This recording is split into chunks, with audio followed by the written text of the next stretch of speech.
Ken, back to you. All right, thank you for that independent verification of the jewel that we have here. And we also have copies of the New York Times article at the Chamber of Commerce. If you'd like to get a copy of that next week, we'll be glad to help you. It's now our pleasure to introduce State Representative Drew Darby for a very special presentation. Thank you, Phil.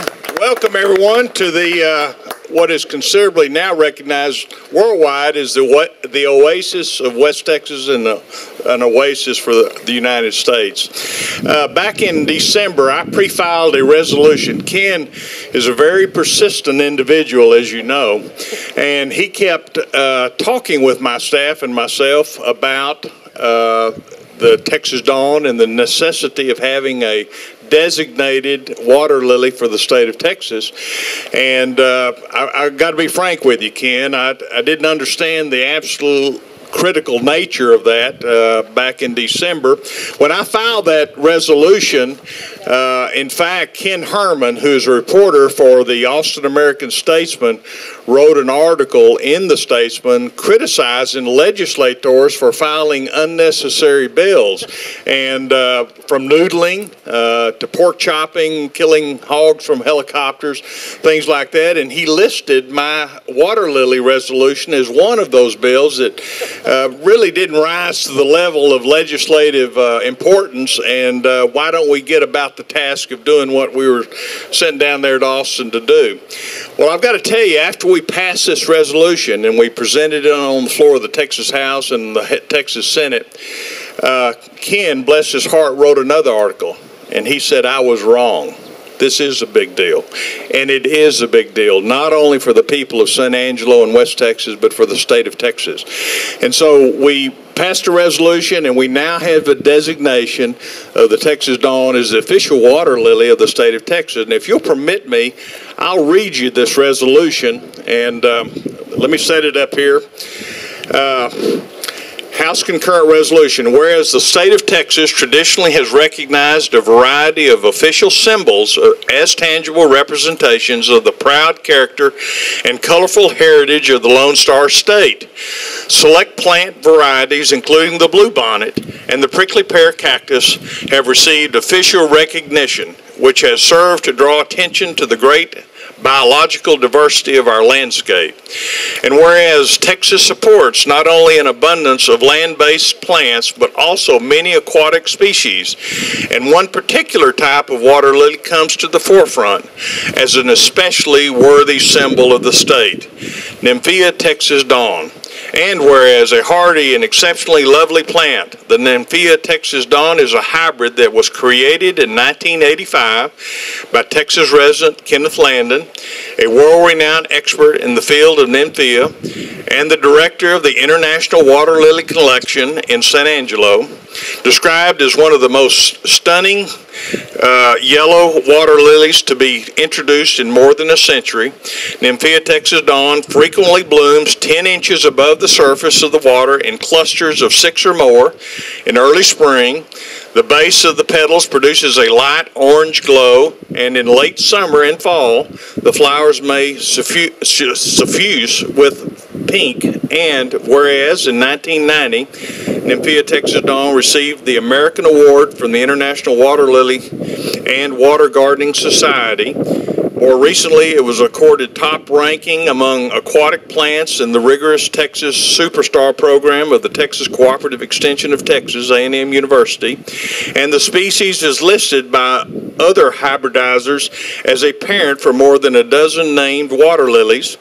And whereas the Nymphea Texas Dawn has been featured prominently in their International Waterlily Collection in San Angelo, which was established by Mr. Landon in 1988 in a little-used pond in Civic League Park, and in the years since, the collection has become recognized as one of the most important exhibits of its kind in the world, and it was the focal point of the 2010 Symposium of the IWGC. The presence of this widely admired facility has given Texas great prominence among water gardening enthusiasts, and it makes the designation of the Nymphea Texas Dawn as the state water lily all the more appropriate. And whereas this noteworthy species is the first water lily to be named for Texas, and its unique beauty and the resilient character indeed make it a fitting symbol for the Lone Star State. Now, therefore, be it resolved that the 82nd Legislature of the State of Texas hereby designates Nymphaea Texas Dawn as the official state water lily of Texas. Signed by Lieutenant Governor Dewhurst, Speaker of the House, and of course our Governor.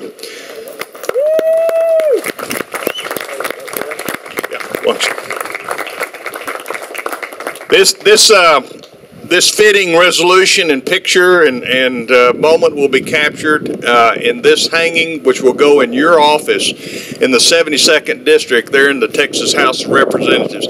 Come by my office and see it at any time. This is a fitting tribute not only to the Civic League Park here, but to Mr. Kenneth Landon. And let's give Kenneth another round of applause.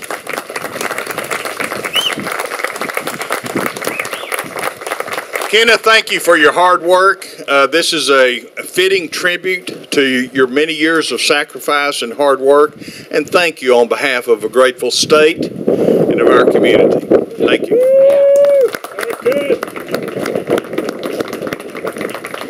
Thank you very much, Representative Darby. We appreciate all your work that you do for us, and you make the state a greater place than it's been before. So we're very grateful. I'm very grateful. I'll say a few words about Texas Dawn. I didn't develop this lily for the state of Texas. It just happened. And the reason that it happened was because it was a showstopper from the beginning. It was a very fine plant, first shown in this pool back in about 1987 in the primary basin here, and drew a lot of attention. But later on, as the plant became worldwide, and it takes about 7 years for a Nymphaea, a cultivar, to get that kind of prominence, it became extremely valuable for the people who make the money, which is not me. But it was a very good seller and still is. It's in every market. You can buy it anywhere you want to. Texas Dawn has a lot of good Texas attributes. It's tough. It's from a native Texas species as well as a hybrid. And I'm a Texan, and it was grown in Texas, and I was the first one to name a plant, an aquatic plant, using the name of Texas. And believe me, I don't know why I did that some 25 years ago. But for some reason, when I first saw the first bloom that evolved from the plant, I said, you know what, this is gorgeous. This looks like a Texas sunrise, and hence the name Texas Dawn. And I was very proud to be able to have this lily accepted by the legislature as the plant that represents, the aquatic plant that represents a plant that goes in the annals of Texas history, like the bluebonnet and the pecan tree and the mockingbird. There's not many slots tails to fill. But we made something here, and I want everybody to know that this is your plant. It's not mine. It belongs to the state. It belongs to everyone. And I want the eyes of Texas that are now turned to San Angelo to see this and to recognize that it came from here. And all the next generation has to learn that, wait, we got a lily now, not just the bluebonnet. It came from here, and I'm very proud to be part of that. And like I say, it belongs to each and every one of you. Thank you. Thank you again, Ken. Next, we want to call attention to this beautiful painting by Catherine Pittman. This is going to hang in the Capitol for a year, following which it will be in the governor's mansion. We learned all of that from Ranch and Rural Living magazine this week. But if you haven't come by to see this beautiful work of art by this talented artist, we encourage you to do so. Would you like to make any remarks? Okay, and the artist invites you to come by now. So, anything else before we start our tours? No, we're ready. All right.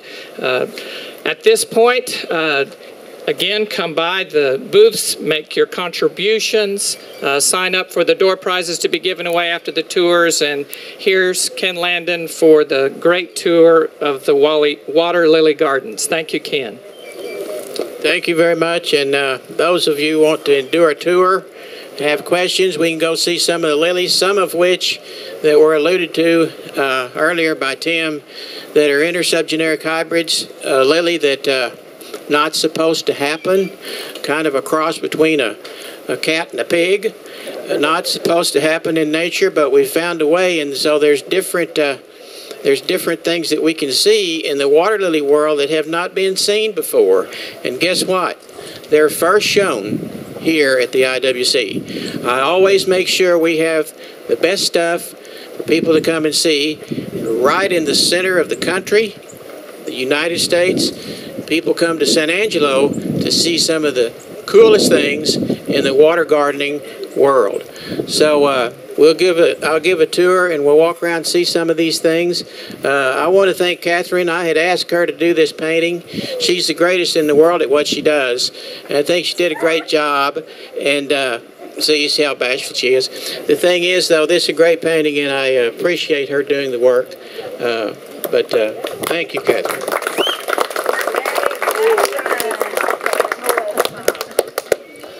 So we'll start here at pool number 6. Pool number 6 is this pool right here. The water lilies that are in this